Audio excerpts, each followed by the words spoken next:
त्यांना पण घ्या, ते चालले तिथे, त्यांची ड्युटी आहे. नाही आता तुम्हाला पळायला देणार नाही, तुम्ही म्हणले रजिस्टर नाही माझ्याकडे.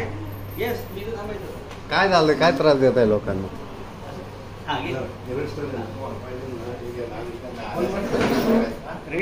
नमस्कार मित्रांनो, मी आता आलोय शहर अभियंता मकरंद निकम यांच्या भेटीला. आणि इथं लिहिले बघा, अभियंत्यांना किंवा अधिकाऱ्यांना भेटण्याची वेळ सोमवार, बुधवार, शुक्रवार 3 ते 6. गेल्या आठवड्यामध्ये कमिशनरांनी कारवाई केली होती की अधिकारी जागेवर नसतात, नागरिकांना भेटत नाहीत, कामं करत नाहीत.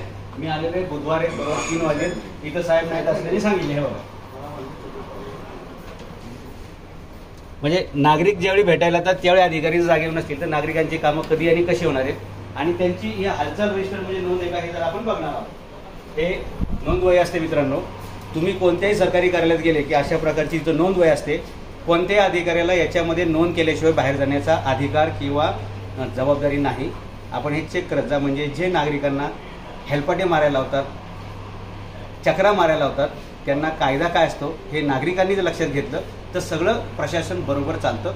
ही अशा प्रकारची वहीमध्ये एंट्री करायची असते. मला यांनी सांगितलं की साहेब सोबत घेऊन गेलेत एंट्री, सोबत रजिस्टर साहेबांकडे असते म्हटलं तर साहेबांना विचार असं आहे. साहेबांना यांची प्रायव्हेट प्रॉपर्टी नाही, ती ऑफिसमध्ये ठेवून गेलं पाहिजे. रजिस्टर साहेबांसाठी हे असं रजिस्टर असतंय.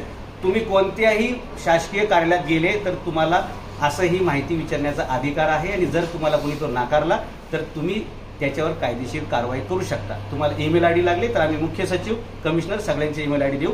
नागरिकांना तुम्ही मालक आहे या देशाचे याची जाणीव ठेवा आणि चक्रा मारणं बंद करा. जे तुमचं काम करणार नाहीत विहित वेळेमध्ये आणि नियमानुसार त्यांच्यावर कडक कारवाई करायला कधी घाबरायचं नाही. धन्यवाद. हां मला बघू दे.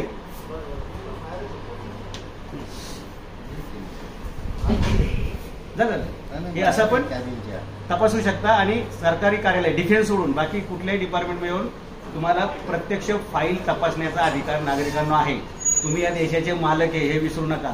मालकांना तुम्हाला नोकरासारखे वागणूक देत आहेत आणि नोकर मालकासारखे मजा करतायत. जरा हे आपण बदललं पाहिजे. नागरिकांना कायदे जसे माहीत होतील ना तसं नागरिकांना कळेल की डॉक्टर बाबासाहेब आंबेडकरांनी या भारताची राज्यघटना लिहिताना सर्वसामान्य माणसाला न्याय मिळण्यासाठी काय काय कायदे केल्यात आणि प्रशासन कशा प्रकारे मुजूर झालेले. भेटायच्या वेळेमध्ये साहेब फिरस्तीवरती आहेत किंवा साहेब काय त्याला म्हणतात व्हिजिटवरती आहेत. तुम्हाला अनुभव आलाच असेल. सरकारी कार्यालयात आले की साहेब मीटिंगमध्ये आहेत, कॉन्फरन्समध्ये आहेत, बाहेर गेलेत, मीटिंगला गेलेत, काय कलेक्शनला गेलेत, इलेक्शनला गेलेत, ते त्यांना माहिती. पण या डायरीमध्ये नोंद करूनच बाहेर जायचं असतं मित्रांनो. कोणताही सरकारी अधिकारी ज्या दिवशी तुम्हाला ऑफिसमध्ये भेटणार नाही, सोमवार, बुधवार, शुक्रवार 3 ते 6 त्यावेळी हे रजिस्टर चेक करायचं, डायरेक्ट त्याचा फोटो वगैरे घ्यायचा आणि कमिशनरला पाठवायचं. कमिशनरने कारवाई नाही केली